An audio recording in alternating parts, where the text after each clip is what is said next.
Hey, what's going on, guys? Ray right here. As you can see, a little bit different scenery. My son is quarantined now because of COVID. He had a fever the last 2 days, so we're working on this gun at my apartment. So let's start working on this. We got it all finished pretty much. As you can see, we got it all stained, but now we're going to be adding the Tru-Oil finish. Problem is, I think I didn't do enough coats on the front section of the stock. Here, I'll show you in just a second.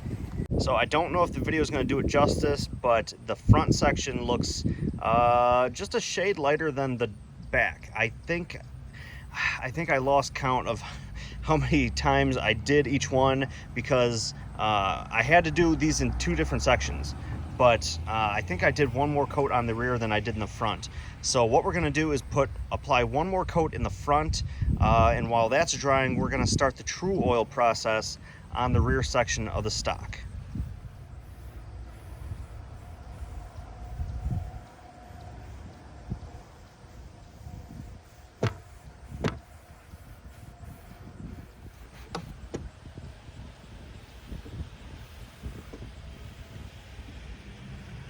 All right, so yeah, just by doing another coat on that front section, it does look like it's evening up to how the rear section looked. So really happy with that now. So now we can move on to the Tru-Oil. Da-da-da. So we're gonna do the Tru-Oil. I'm gonna work on the ramrod first. So we'll see how that turns out, but it should be pretty easy. It should be a pretty straightforward process, but we'll get into that just a second here. All right, so we are working with the Birchwood Casey Tru-Oil, and I've heard pretty good things about this. I didn't want to go with a super glossy finish, which I guess this is going to get you that glossy finish. But from what I was reading, if you don't want that glossy finish, you take steel wool. I want to say it's a 000 grade or quad 0, but you take steel wool after it's dried, and it knocks down some of the shine while still keeping the nice protectant look of the finish.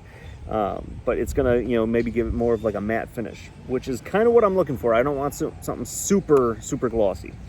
But the directions say remove old finish if present, sand to smooth wood, remove scratches. We've done that. Sand with grain and wipe away all sanding dust.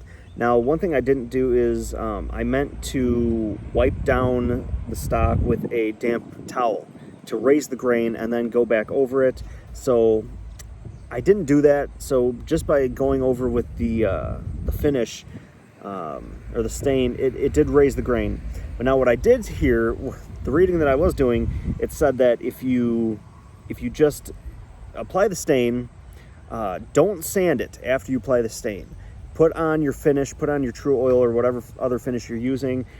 After that, first coat, then you can go over it with like a light sandpaper, just to knock that down, knock down the little raised grains, and then go ahead and finish up with your the other coats that you're going to put on the stock.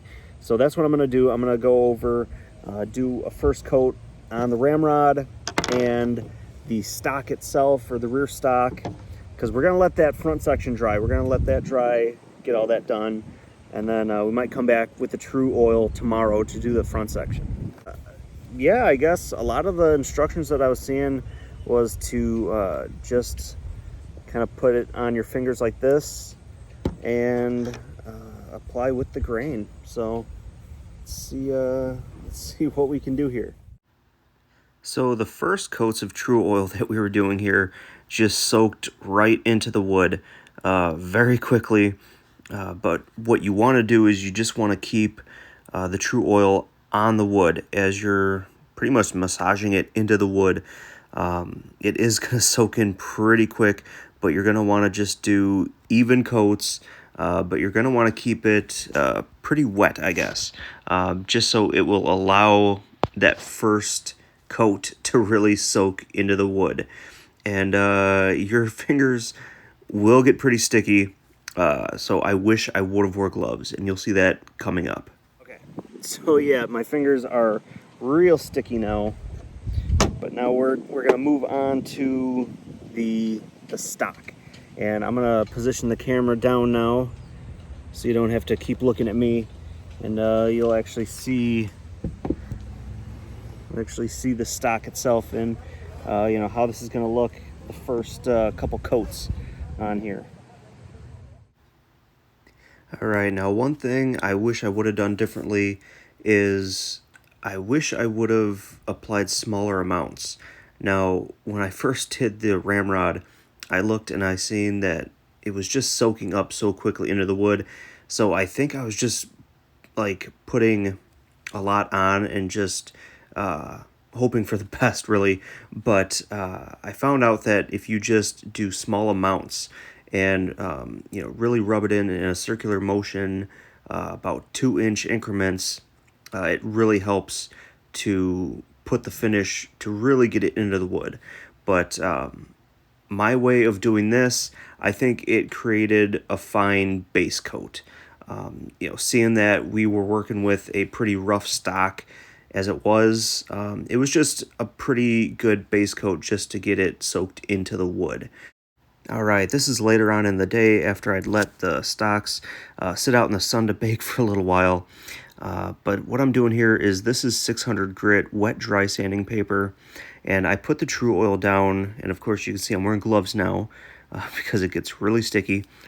But what I'm doing here is I'm wet sanding the stain into the wood. And I just kind of thought of this idea because, you know, wet sanding was going to make the stock super smooth, but I didn't wet sand it originally.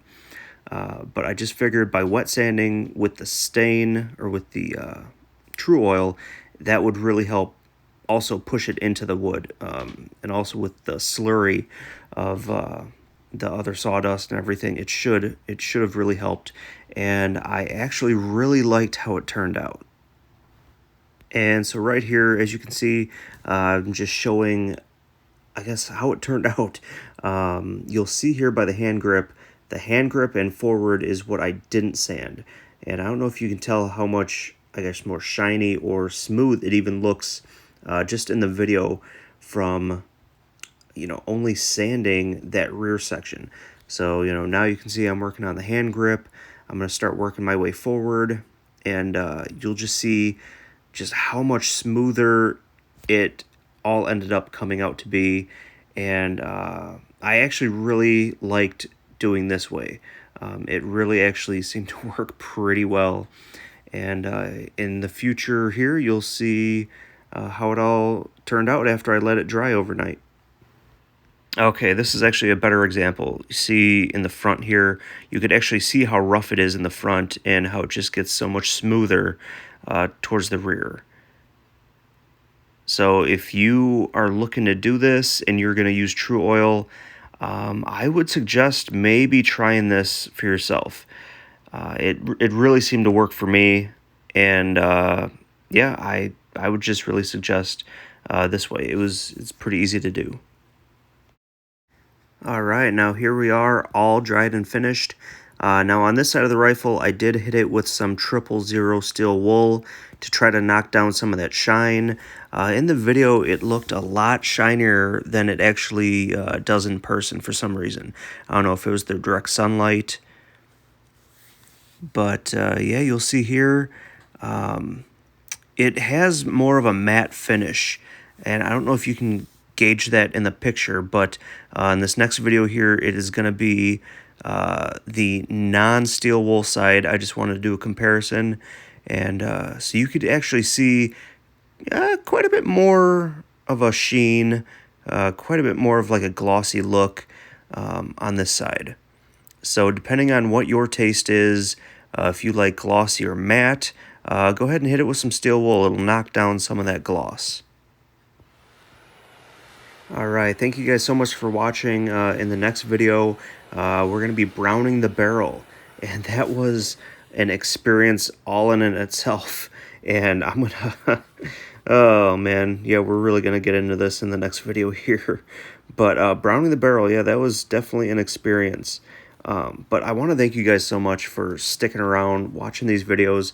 I've been getting comments from you guys who have started your own rifle kits, you know, saying, hey, cool, I'm going to be building this right along with you. So thank you so much for watching these videos. And unfortunately, I haven't been able to work on the rifle as much as I'd like to. Just a lot of family stuff going on, a lot of just busyness with a baby. So hopefully I'm going to be getting into the final stages of this rifle, and we're also going to be adding a patch box. I went ahead and I bought the patch box from trackofthewolf.com, and I'm going to be going over that patch box in a future video here, and we are going to be cutting into the stock. I know, I should have done that from the beginning before I even stained the thing, but we do things a little backwards here on the Ray Ray channel. But thank you guys so much for watching, and please stick around to see how much more we do with this rifle, and get to building on your own. Thanks a lot.